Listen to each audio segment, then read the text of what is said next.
Bayangkan tengah malam yang sunyi, saat semua orang terlelap di balik dinding rumah mereka yang lembab dan dingin. Langit Bali malam itu tampak murung, diselimuti awan hitam tebal yang menahan beban hujan. Ini bukan film, bukan cerita fiksi, melainkan kisah nyata yang benar-benar terjadi di Denpasar, Bali. Pada tanggal 10 September 2025, kisah tentang seekor anjing yang hatinya digerakkan oleh Allah untuk menyelamatkan manusia. Namanya Mocha.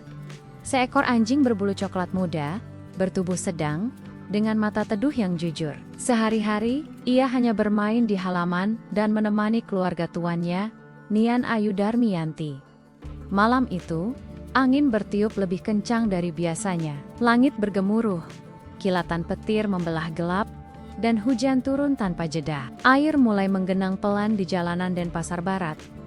Pukul menunjukkan jam 3 dini hari. Di rumah kecil di Banjar Granceng, Ayu dan keluarganya masih tertidur pulas. Mereka tak tahu bahwa aliran Tukat Badung telah meluap, membawa arus deras yang sebentar lagi akan menghantam rumah mereka. Tapi Mocha gelisah. Ia berjalan mondar-mondar di ruang tengah, menatap pintu kamar majikannya, lalu menggonggong pelan. Suara hujan semakin keras, dan hewan itu tahu sesuatu tidak beres. Ia mendorong pintu dengan cakarnya. 1 kali, 2 kali, tak berhasil. Namun nalurinya memaksa. Ia mendobrak lebih keras, hingga pintu kamar itu terbuka. Ayu terbangun, separuh kaget. "Kenapa, Mocha?" gumamnya. Tapi sebelum sempat berdiri, ia merasa dingin di kakinya. Air mulai masuk dari bawah pintu, merambat cepat di lantai. Dalam hitungan detik, genangan itu berubah menjadi arus kecil yang deras. Mocha menggonggong panik, berputar-putar, menggigit ujung selimut Ayu, seolah ingin menariknya keluar. Ia menatap tuannya dengan mata yang tajam, seperti berkata, "Cepat, kita harus pergi." Ayu langsung sadar. Ia bangunkan seluruh keluarganya, 7 orang yang tinggal di rumah itu. Anak-anak kecil menangis, suara hujan menenggelamkan suara mereka. Ketika mereka membuka jendela, pemandangan mengerikan terpampang.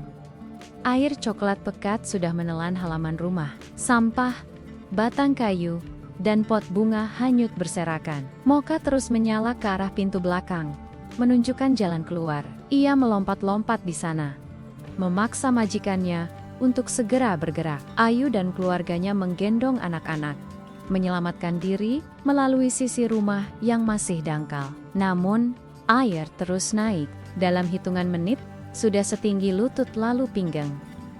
Arus deras membuat mereka kehilangan keseimbangan. Beberapa kali hampir jatuh, tapi Mocha menggigit celana Ayu, menuntunnya ke arah tembok tinggi, tempat berlindung. Malam itu, dalam gelap dan dingin, Mocha berlari di antara air, menggonggong keras, memastikan semua orang keluar dari rumah itu. Satu nyawa pun tak tertinggal. Subhanallah, seekor anjing, tanpa bicara, tanpa pamrih, menjadi penyelamat 7 manusia. Siapa yang menggerakkan hatinya kalau bukan Allah? Beberapa jam kemudian, banjir mereda.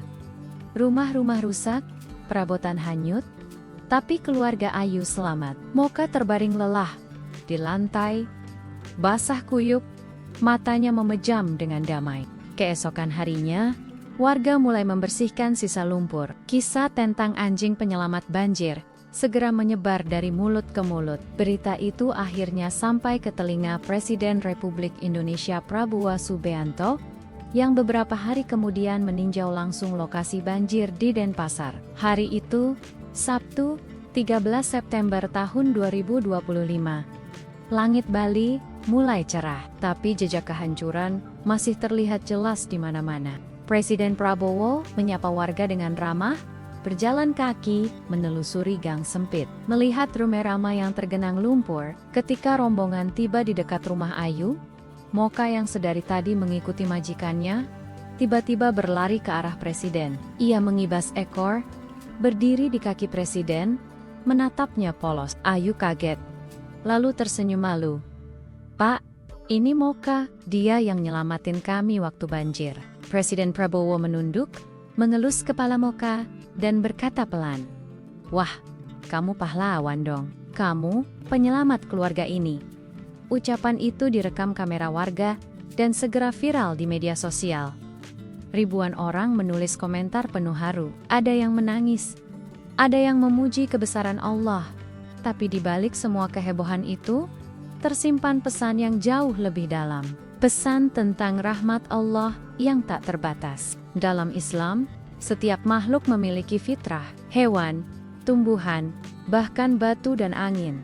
Semuanya tunduk pada perintah Allah. Moka hanya mengikuti nalurinya, tapi naluri itu adalah bagian dari takdir ilahi. Allah berfirman dalam surah Al-An'am ayat 38.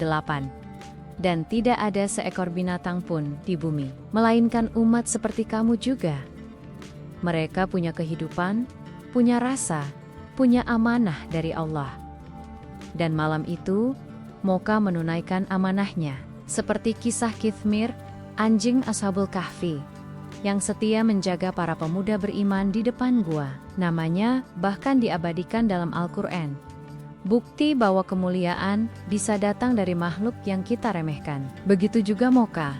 Ia bukan hewan suci, bukan malaikat, tapi ketulusannya menjadi cermin kasih sayang Allah di dunia nyata. Mungkin kisah ini adalah teguran lembut bagi manusia, bahwa kasih sayang sejati tidak mengenal bentuk, dan keikhlasan bisa lahir dari siapa saja, bahkan dari seekor anjing. Hari-hari berlalu, Moka menjadi kebanggaan warga sekitar. Anak-anak memeluknya, orang-orang datang memberi makanan. Ia kini bukan sekadar penjaga rumah, tapi simbol kesetiaan yang hidup. Ayu sering menatap Moka dengan mata berkaca. Kalau bukan dia, katanya, mungkin kami tak akan hidup.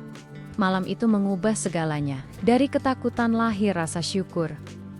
Dari bencana lahir pelajaran tentang cinta yang tulus. Sahabat, Fauna Qurani. Lihatlah bagaimana Allah menunjukkan kasih sayangnya. Kadang lewat manusia, kadang lewat hewan, kadang lewat kejadian yang menegangkan agar kita sadar bahwa Dia selalu dekat. Moka hanyalah seekor anjing, tapi malam itu ia menjadi ayat hidup tentang rahmat Allah yang luas. Dan siapa tahu, di sekeliling kita pun ada moka-moka lain yang Allah kirim untuk menjaga kita dari bahaya. Maka jangan pernah meremehkan makhluk sekecil apapun, sebab setiap ciptaan Allah membawa pesan, dan setiap kejadian membawa hikmah. Semoga kisah nyata ini menumbuhkan rasa syukur dan keimanan kita. Jangan lupa bersalawat kepada Nabi Muhammad di kolom komentar, dan sampai jumpa di kisah berikutnya, masih di Fauna Qurani, tempat di mana setiap hewan punya cerita, dan setiap kisah mengajarkan tanda-tanda kebesaran Allah. Wassalamualaikum warahmatullahi wabarakatuh.